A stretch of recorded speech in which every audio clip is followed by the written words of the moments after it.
Mae Melanie Davies I fi, a rydw i'n Ddiffoddwr Tân Ar Alwad yn Station Caerfyrddin.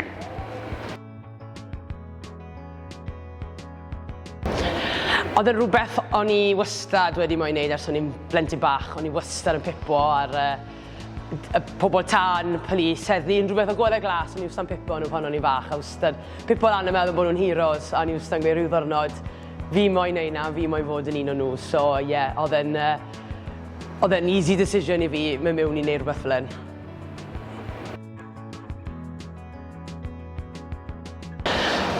Fi'n mwynhau I fod yn Ddiffoddwr Tân, yn wedig yn rhywle fi'n byw. Mae'n rhoi teimlad prowd iawn I fi I edrych rôl y gymuned, a'r parch yn cael off y gymuned. Mae y plant bach yn pipo lan I chi. A mae fe'n really good sport, even though mae'n gallu fod yn job heriol iawn, ond mae fe yn lot o sport gweithio fel tîm. So, odi, mae'n teimlad da, mae'n teimlad da.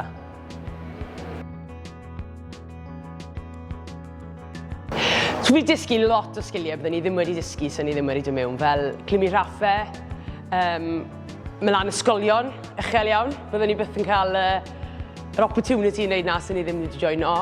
Gweithio fel tîm, cyfathrebu gyda'r gymuned a cyfathrebu fel tîm hefyd yn bwysig iawn. So ie, fi'n dysgu lot o sgiliau bwysig iawn sy'n helpu fi'n bywyd yna'n hefyd.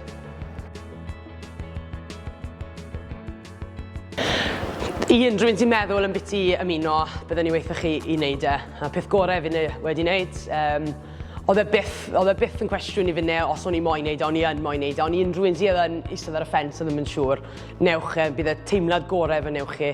Watcho rôl y gymuned, chi byw ynddo, gweithio fel tîm I edrych rôl y gymuned. Mae fe rili yn job ffantastig. Cewch amdani.